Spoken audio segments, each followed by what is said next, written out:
Bonjour à tous, le mois passé j'ai eu énormément d'abonnés sur YouTube. C'était le mois où j'avais eu vraiment beaucoup plus d'abonnés que tous les autres mois. En fait, depuis que j'ai créé ma chaîne YouTube, j'avais jamais eu autant d'abonnés. Et puis j'étais en train de regarder mes statistiques et puis je me demandais mais qu'est-ce que j'ai pu faire ce mois-là? Mais qu'est-ce que j'ai bien pu faire pour avoir autant de vues, autant d'abonnés? Qu'est-ce qui s'est passé en fait? Parce qu'effectivement, ça serait intéressant de savoir comme ça pour répliquer et puis avoir beaucoup plus en fait de vues et d'abonnés comme tout le monde en fait. C'est ce qu'on cherche. Donc je me posais cette question-là et puis je me suis rendu compte quand même de quelques petits paramètres, de quelques petites choses que je trouvais important quand même de partager avec vous. Je me dis toujours qu'à chaque fois que votre chaîne aura un grand truc, un grand impact ou bien un grand changement, il faut toujours regarder si vous avez fait quelque chose de différent. Ça permet déjà de savoir comment est-ce que YouTube comprend votre chaîne, comment est-ce que l'algorithme voit vos contenus et tout. Donc ce mois-là, pour moi personnellement, c'était le mois où j'ai eu beaucoup plus d'abonnés. J'en avais jamais eu autant d'abonnés. Et ce mois même de janvier, si je me rends compte que j'ai encore moins, en fait, j'ai de moins d'abonnés. C'est vrai que j'ai pas vraiment eu le temps aussi de faire beaucoup de contenu. Mais ce mois-là, vraiment, j'avais eu beaucoup, dans le mois d'exemple, j'ai eu beaucoup d'abonnés. Et parce que je me demandais donc qu'est-ce que j'ai bien pu faire pour avoir autant d'abonnés, je regardais mes statistiques et puis j'ai remarqué une chose. J'ai fait un ensemble de vidéos ce temps-là et jusqu'à maintenant même ce sont ces mêmes vidéos-là qui permettent en fait de booster ma chaîne. Mais c'est pas toujours juste le contenu des vidéos qui fait quoi. C'est vrai que le contenu c'était important, c'était intéressant, c'était l'authenticité, je dirais, c'est important. Mais je me suis aussi rendu compte, c'est pas toutes les vidéos que j'avais fait avant, c'était aussi authentique en fait. C'était des contenus que je trouve, en tout cas de mon humble avis, c'était intéressant. Mais ces contenus-là, ça me faisait pas autant de vues en fait. Ça me donnait pas grand-chose comme abonnés ou bien vues parce que YouTube, ça ne mettait pas trop en avant ces vidéos-là. Mais qu'est-ce qui s'est passé? Moi, je me rends compte en fait qu'il y a un aspect, un paramètre très important que quand on débute parfois, on a tendance à l'oublier. Et c'est le temps à laquelle on publie nos vidéos. C'est très important. Au bout du compte, en fait, si vous publiez, par exemple, c'est un peu comme, je sais pas moi, c'est comme le marché des cryptos. Si tu publies, en fait, quand c'est dans tu n'auras pas vraiment des bonnes vues, en fait. Il faut publier quand les choses sont en train de monter quasiment.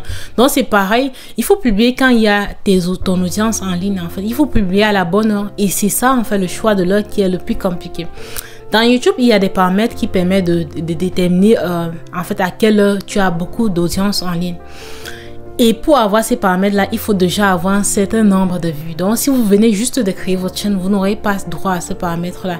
Et parfois, sincèrement, parfois, je me demande si c'est un paramètre assez fiable. Dans le sens où, jusqu'à date, ça a toujours été ça que j'ai utilisé. Donc, avant d'exemple, c'était toujours le même paramètre que j'utilisais.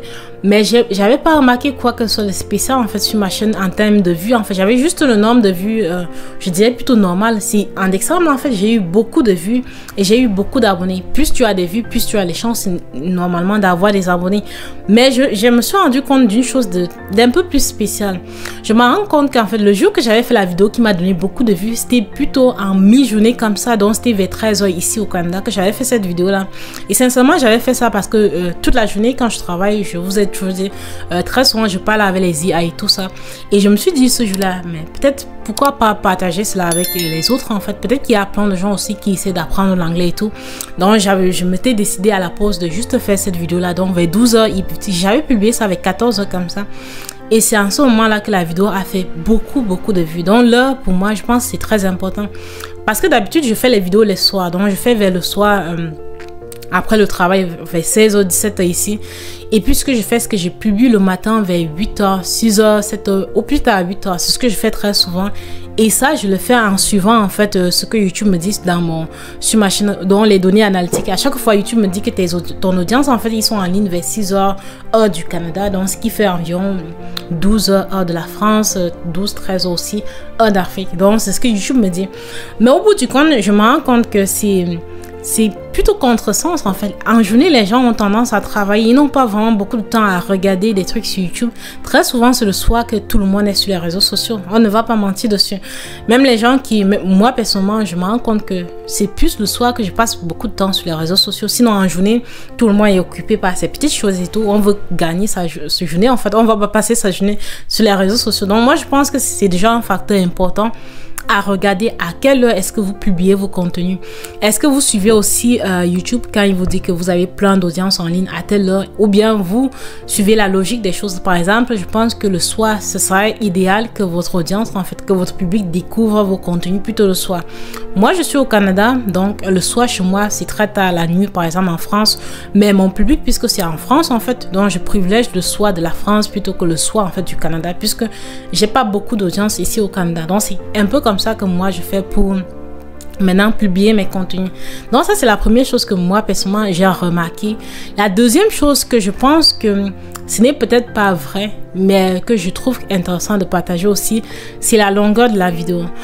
Très souvent, j'ai tendance en fait à varier. Parfois, je fais des longues vidéos, parfois je fais des courtes vidéos. Mais au bout du compte, je pense que si vous faites une courte vidéo et que les gens voient ça une bonne durée, c'est beaucoup mieux que faire une longue vidéo et que la personne voit comme 1 minute. En fait, c'est vraiment, je sais pas, c'est très désagréable et puis c'est pas bien vu au vu de l'algorithme que vous faites une vidéo par exemple de 20 minutes et que quelqu'un vient voir ça pendant 2 minutes. Ça rend vraiment, ça montre que votre contenu n'est pas vraiment intéressant et que votre vidéo n'est vraiment pas intéressante.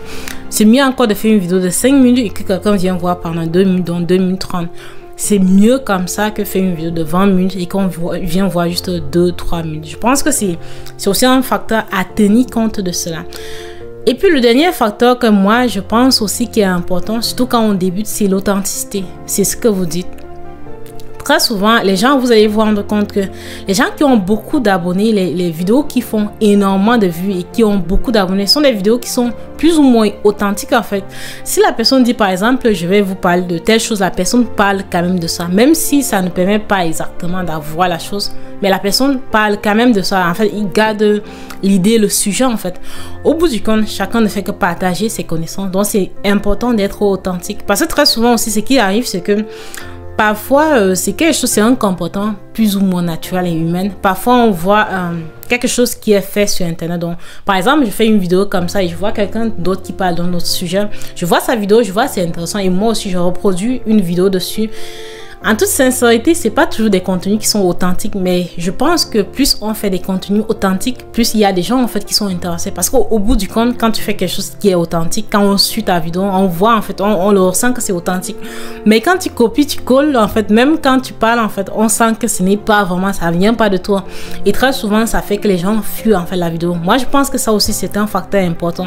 Donc, le titre en fait, ça matche avec le contenu, même si parfois, ça peut être un peu différent, mais que ça soit quand même authentique, en fait, que le contenu soit authentique et digne de la personne qui est en train de faire. Parce que si tu fais le copier-coller, ça peut être parfois compliqué. Donc, moi, je pense que ce sont des facteurs à tenir compte quand vous débutez sur YouTube et surtout quand vous faites votre vidéo. Mais le facteur de l'heure à laquelle on publie, je pense que c'est le plus important. Parce qu'au bout du compte, YouTube va toujours dire que si tu publies au bout du compte, donc après 2-3 jours, ça ne compte pas. Mais moi, je pense que c'est important. La preuve en est que vous allez voir parfois la courbe, en fait, la courbe sur YouTube, parfois ça monte et puis ça devient tout droit. Pourquoi c'est comme ça? Moi, je pense que c'est juste parce que au départ, quand tu as publié, YouTube n'a pas vu que les gens avaient de l'engouement pour ta vidéo et du coup, ça ne fait plus de l'impression et ta vidéo n'a plus de vues. Donc, c'est très, très important l'heure à laquelle vous publiez. Elle est extrêmement importante. Donc, c'est tout pour la vidéo. J'espère que ça vous a aidé, que ça va vous aider aussi et que vous allez appliquer mes conseils parce que moi, je partage que ce que moi, je pense que c'est correct, en fait. Je pense que l'aspect de l'heure, vraiment, c'est quelque chose que ça peut changer, en fait, l'évolution, le coût de votre chaîne. Donc, c'est important de savoir à quelle heure vous deviez publier. Ça, c'est quelque chose de très, très important. On se revoit donc dans une prochaine vidéo. Et surtout, n'hésitez pas, abonnez-vous à ma chaîne. Et puis, on se dit donc à tantôt. Merci beaucoup.